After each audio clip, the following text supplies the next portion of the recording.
জয় গুরু, বন্দে পুরুষোত্তমম। শ্রী ঠাকুর বললেন, আমার কাজ করতে গিয়েও যদি রাজি থাকে, সে যদি চামচিকের মতো চিমসে মানুষও হয়, যন্ত্রস্বরূপ ব্যবহার করে তাকে দিয়ে আমি অসম্ভব সম্ভব করাই। শ্রী ঠাকুরের এই দুটো বাণী আমাকে ভীষণভাবে প্রভাবিত করে। এখানে আমাকে বলতে লেখক তার নিজের জীবনের অসম্ভবকে সম্ভব করার গল্প তুলে ধরছেন। নিষ্ঠা সহ নাম পুরায় মনস্কাম। এটা যদি সত্যি হয় তাহলে তো আর চিন্তাই নেই, যা কিছু প্রয়োজন নাম করেই পাওয়া যাবে। কিন্তু নিষ্ঠা সহ নাম হচ্ছেটা কোথায়? হয়তো বসে 1 ঘন্টা নাম ধ্যান করলাম, কিন্তু উঠে হিসাব করে দেখলাম 1 মিনিট করেছি কিনা সন্দেহ। যখনই মনে পড়ছে 1 বার 2 বার নাম করছি, তারপর নাম আর মনে ছাড়াছাড়ি। একদিন পরমারাধ্য শ্রী শ্রী পিতৃদেব বলেছিলেন, নাম আর মন কেমন জানিস? 1 বালতি জল, তাতে একটা লোহার টুকরো আর একটা কাগজের টুকরো একসঙ্গে ওই বালতির জলে ছাড়লি, কি হবে? লোহার টুকরো বালতির জলের একদম তলানিতে চলে যাবে, আর কাগজের টুকরো জলের ওপর ভাসবে। মন আর নাম এই রকম, বুঝলি?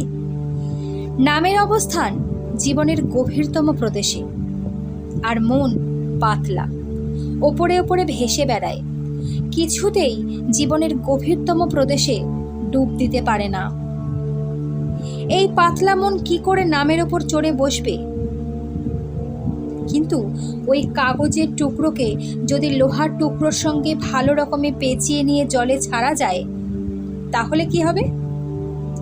লোহার টুকরো ওই কাগজ সহ জলের তলানিতে চলে যাবে। ঠিক সেই রকম যখন মনের ওপর পরমপিতার প্রীতির কর্মের চাপ থাকে, যে চাপ স্বেচ্ছায় আগ্রহ চিত্তে আনন্দে ধারণ করা হয়েছে, করবই এই সংকল্প নিয়ে, তখন ওই চাপে মন আপনা আপনি নামের ওপর চড়তে পারে। 1976 সাল, 68 মির্জাপুর স্ট্রিটে কলকাতা সৎসঙ্গ কেন্দ্রের একটা পুরনো বিল্ডিং। পরমারাধ্য শ্রী শ্রী পিতৃদেব ব্রহ্মাদাকে এই বিল্ডিংয়ের সংস্কার করতে বলেছেন। কিছুদিন পরের ঘটনা, আমি কলেজ থেকে সৎসঙ্গে এসেছি আনন্দবাজারের প্রসাদ খাবো বলে। ব্রহ্মাদা আমি দুজনে একসঙ্গে খেতে বসেছি। সেই সময় ব্রহ্মাদা বলল, আজ সকালবেলা কন্ট্রাক্টর এসেছিল, কথাবার্তা একদম পাকা, আগামীকাল থেকে উনি এটার কাজে হাত দেবেন। সন্ধ্যের সময় ওনাকে আসতে বলেছি। 1000-5 টাকা অ্যাডভান্স দেওয়ার ইচ্ছা, এটা তুই করতে পারিস? প্রথমেই হৃদয়ের প্রতিক্রিয়া, এটা কি করে সম্ভব? আমার সামর্থ্য মাসিক 300 থেকে 350, হাউস স্টাফশিপের টাকা। বাড়ি আমার ত্রিপুরা, এখানে হোস্টেলে থাকি, কাউকে চিনি না। হাতে সময় 3-4 ঘন্টা, 5000। সেই সময় 1 বস্তা সিমেন্টের দাম 17 টাকা। সেই সময়কার 5000, এখন তার ভ্যালুয়েশন 1,15,000 টাকা। অসম্ভব। কিন্তু শ্রী শ্রী ঠাকুরের বাণী, আমার কাজ করতে যদি কেউ রাজি থাকে, সে যদি চামচিকের মতো চিমসে মানুষও হয়, যন্ত্রস্বরূপ ব্যবহার করে তাকে দিয়ে আমি অসম্ভব সম্ভব করাই। আমি তো চামচিকের থেকে অনন্ত 1000 গুণ বড়, আর আমার কাজ শুধু রাজি থাকা। এরপর যা কিছু সব ঠাকুরের ব্যাপার। অসম্ভব কি করে সম্ভব হয় জানতে গেলে এই তো সুযোগ। ভেতর থেকে রাজি হয়ে গেলাম। আর আশ্চর্য, সঙ্গে সঙ্গে ভেতরের নামটা চালু হয়ে গেল। এ অনুভূতি আগে কখনো হয়নি। আমিও মন দিয়ে নামটাকে ধরলাম, আর মাঝে মাঝে ঠাকুরের কাছে স্বতঃস্ফূর্ত প্রার্থনা, ঠাকুর সন্ধ্যের মধ্যেই 5,000 টাকা। প্রসাদ খেয়ে সৎসঙ্গ থেকে বেরিয়েছি হোস্টেলে ফিরব বলে। দুপুরবেলা ফাঁকা ট্রাম, জানালার পাশে বসার মতো সিট পেলাম। চোখ বন্ধ, ভেতরের নাম হয়ে চলেছে, আর মাঝে মধ্যে স্বতঃস্ফূর্ত প্রার্থনা, ঠাকুর সন্ধ্যের মধ্যেই 5,000 টাকা। হোস্টেলে এসে শুয়ে পড়লাম। যাব কোথায়?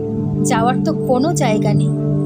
শুয়ে আছি, চোখ বন্ধ, ভেতরের নাম হয়ে চলেছে, আর মাঝের মধ্যেই স্বতঃস্ফূর্ত প্রার্থনা, ঠাকুর সন্ধ্যের মধ্যেই 5,000 টাকা। মিনিট 15 এরকম অবস্থা পার হয়েছে। আমার ঘরে একজন লোক এসে ঢুকলেন। বয়স্ক মানুষ, নাম ইন্দুভূষণ সরকার। মেসোমশাই বলে ডাকি। তিনি শ্রী শ্রী ঠাকুরের দীক্ষিতও নন, আমার আত্মীয়ও নন। তারই কোনো প্রয়োজনে আমার কাছে এসেছেন। প্রয়োজনীয় কথাবার্তা হয়ে যাওয়ার পর দেখি ভেতর থেকে ওনাকেই শ্রী শ্রী ঠাকুরের প্রয়োজনের কথা বলতে সাড়া পাচ্ছি। কাজেই বললাম, মেসোমশাই, আগামীকাল থেকে এখানে শ্রী শ্রী ঠাকুরের মন্দিরের কাজ আরম্ভ হবে। আজ সন্ধ্যের মধ্যে আমার প্রচুর টাকার প্রয়োজন। আমায় কিছু টাকা ভিক্ষা দিতে পারেন? মেসোমশাই, কত? আপাতত 1,000 মেসোমশাই, এত তো ক্যাশ দিতে পারবো না, চেক দিলে হবে? আগে হবে। মেসোমশাই, চলো। দুজনে ওনার ফ্ল্যাটে এলাম। মেসোমশাই চেক লিখছেন। আমি পেছনে দাঁড়িয়ে হাতে চিমটি কেটে দেখছি, আমি জেগে আছি না এটা স্বপ্ন।